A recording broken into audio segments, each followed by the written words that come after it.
Hello नमस्कार दोस्तों, स्वागत है आप सभी का हमारे यूट्यूब चैनल पर। दोस्तों, अगर आप इस चैनल पर नए हैं तो इस चैनल को सब्सक्राइब करें और अपने मित्रों को आगे से आगे शेयर करें। तो दोस्तों, आज का वीडियो बहुत ही खास होने जा रहा है क्योंकि 12th क्लास की परीक्षाएं नज़दीक आ रही है। और आज दोस्तों इस वीडियो में आपको बताऊंगा जो औपनिवेशिक शहर है उसके बारे में जानकारी, और इसके जो अति महत्वपूर्ण प्रश्न हैं उनके बारे में आपको जानकारी दी जाएगी। दोस्तों, चलिए शुरू करते हैं ये वीडियो। तो दोस्तों, जो 12th क्लास की इतिहास की बुक है उसका पार्ट है जो औपनिवेशिक शहर। तो दोस्तों, जिसका पहला क्वेश्चन है आपका, अखिल भारतीय जनगणना का पहला प्रयास कब किया गया? 1818 में, 1872 में, 1871 में और 1891 में। तो दोस्तों, आंसर है 1872 में अखिल भारतीय जनगणना का पहला प्रयास किया गया। अगला क्वेश्चन है, दशक की जनगणना की नियमित शुरुआत कब से की गई? तो ऑप्शन में है 1972, 1861, 1871 और 1818। तो ऑप्शन आपका है जो दे 1818 ईस्वी में दशक की जनगणना की शुरुआत की गई।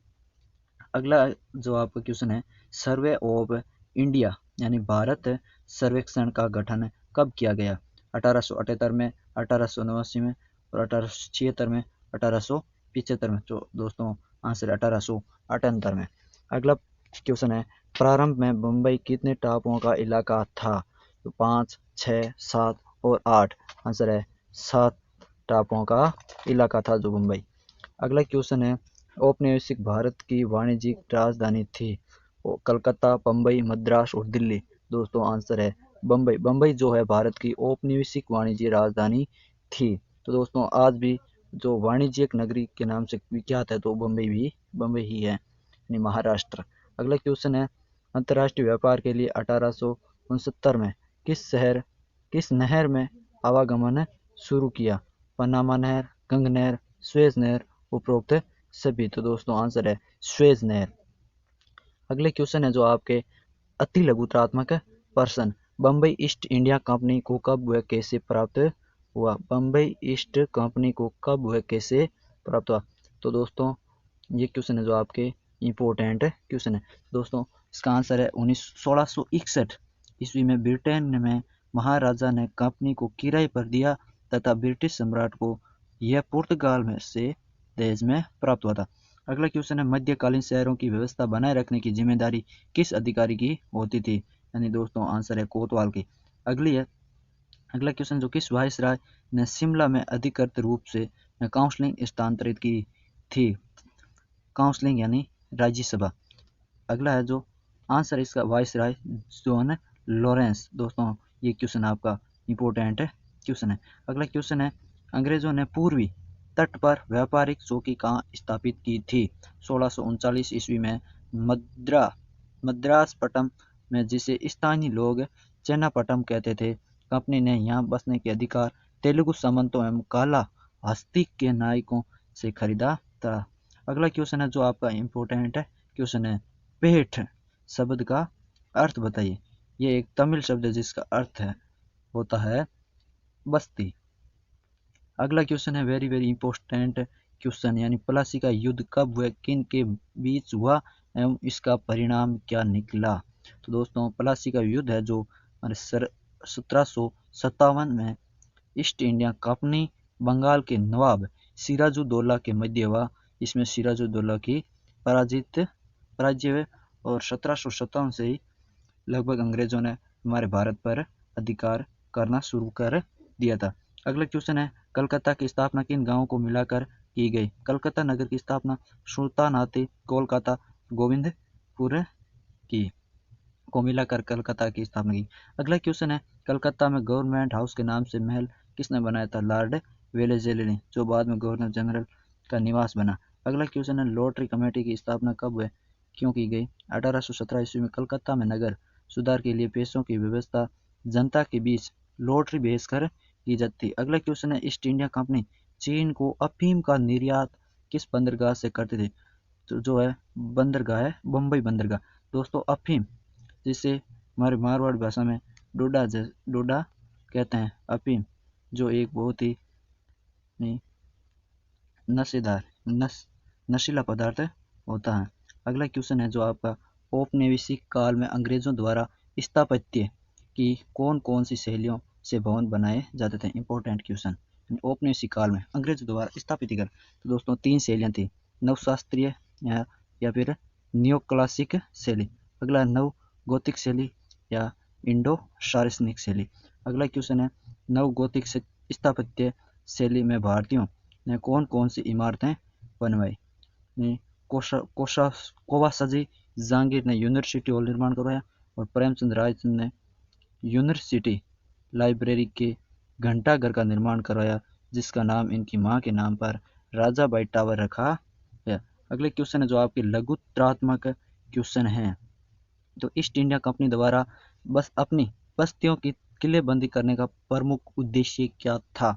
तो बस्तियां वस्तुओं के संग्रह का केंद्र थी, इसलिए यूरोपीय कंपनियों के बीच प्रतिस्पर्धा के कारण सुरक्षा के उद्देश्य इनकी किलेबंदी की गई थी। अगला क्वेश्चन है मद्रास, कलकत्ता एवं बम्बई की कंपनी के आज़ादी क्षेत्र किस नाम से जाने जाते हैं।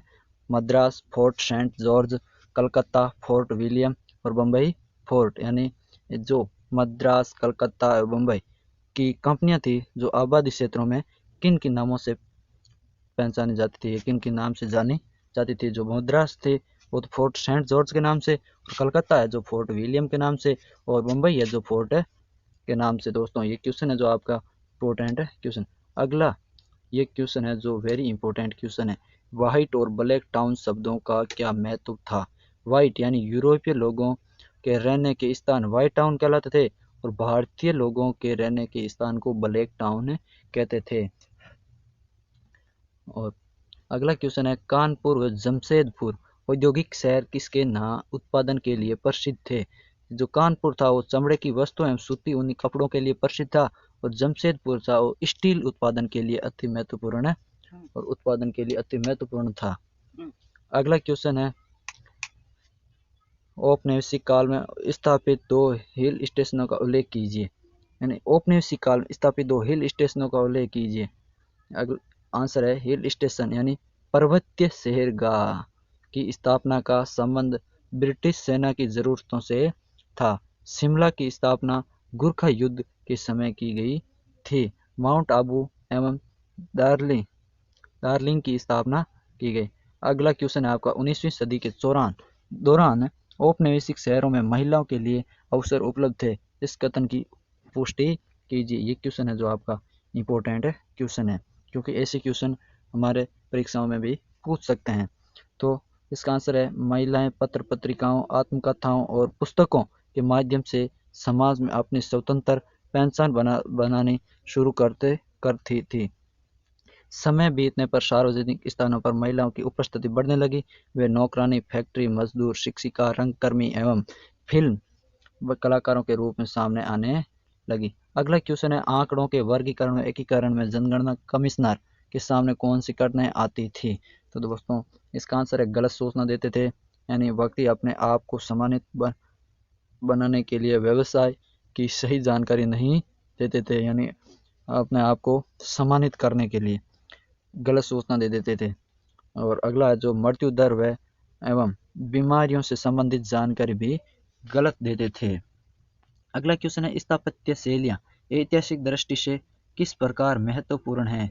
Very very important question. शैलियाँ तथा इमारतें उन लोगों की सोच के बारे में बताती है जो उन्हें बनाते हैं। इनसे अपने समय के सौंदर्यात्मक आदर्शों तथा उनमें निहित विविधताओं का पता चलता है। इमारतों के माध्यम से शासक अपनी शक्ति का प्रदर्शन करते हैं। यह राष्ट्रवाद एवं धार्मिक वैभव की भी प्रतीक है।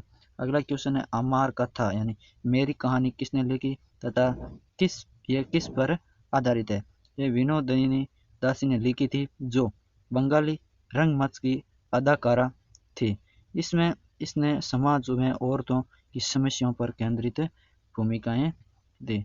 अगला क्वेश्चन है अंग्रेजों द्वारा यूरोपीय शैली में स्थापत्य निर्माण के पीछे क्या मंशा थी। तो ये क्वेश्चन है जो आपका इंपॉर्टेंट है।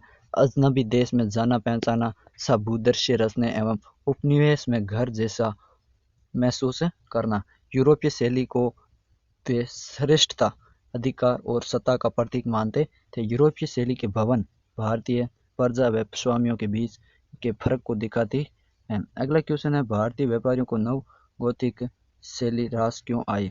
उनको लगता था कि अंग्रेजों द्वारा लाए गए बहुत सारे विचारों की तरह उनकी भवन निर्माण शैलियाँ प्रगतिशील हैं और कारण इस कारण बम्बई को एक आधुनिक शहर बनाने में मदद मिलेगी।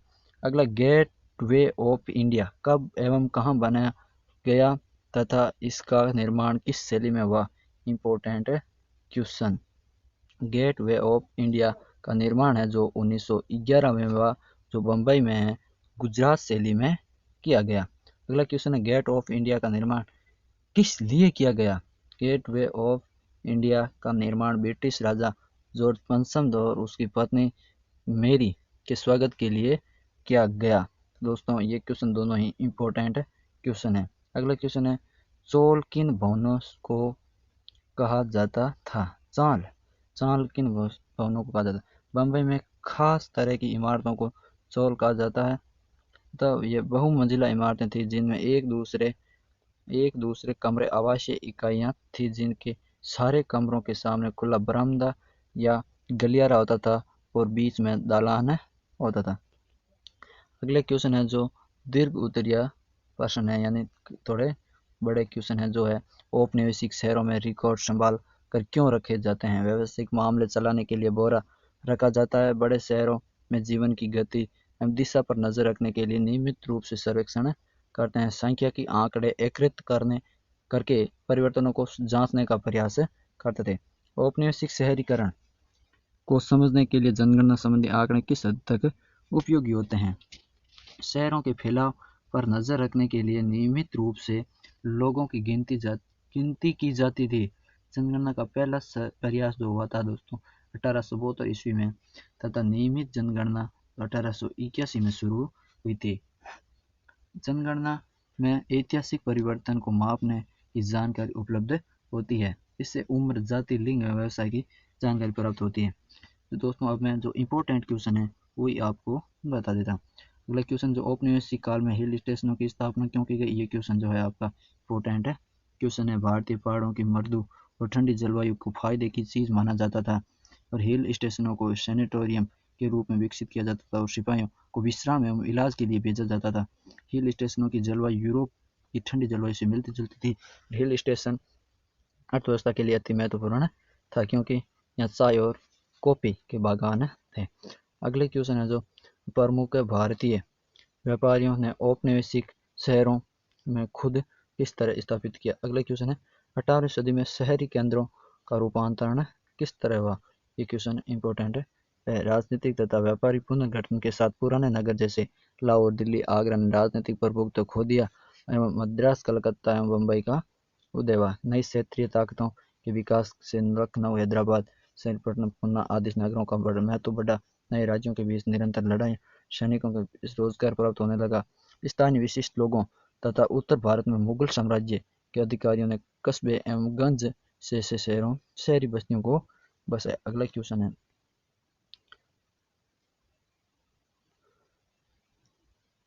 अगला प्रश्न है जो आपका, औपनिवेशिक शहर में सामने आने वाले नए तरह के सार्वजनिक स्थान कौन से थे? इनके क्या उद्देश्य थे? इम्पोर्टेंट क्वेश्चन है। अगला, 19वीं सदी में नगर नियोजन प्रभावित करने वाली चिंताएं कौन सी थी? ये भी इम्पोर्टेंट क्वेश्चन है। अगला है, 18वीं सदी में प्रारंभिक वर्षों औपनिवेशिक सरकार के नगरों के मानचित्र तैयार करने पर ध्यान क्यों दिया? Very important question. अगला क्वेश्चन है, नए शहरों में सामाजिक संबंध किस हद तक बदल गए? ये कोई खास नहीं है ज़्यादातर। अगला क्वेश्चन है, जो औपनिवेशिक मद्रास में शहरी और ग्रामीण तत्व किस हद तक घुल मिल गए थे? अगला क्वेश्चन है, कलकत्ता नगर नियोजन एवं लॉटरी कमेटी के कार्यों की वर्तमान संदर्भ में प्रासंगिकता स्पष्ट कीजिए।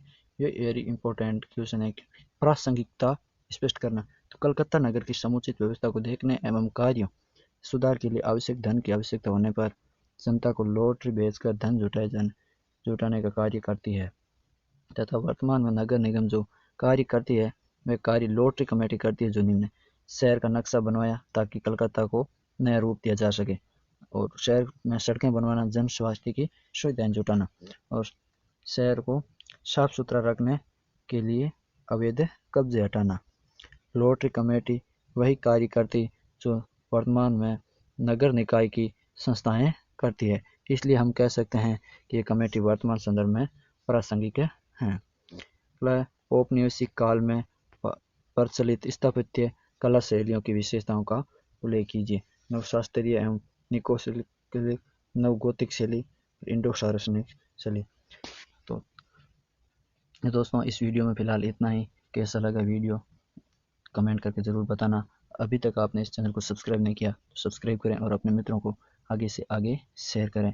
दोस्तों अच्छी मेहनत करना है और जो आपकी परीक्षाएं हैं वो नज़दीक हैं। Thank you.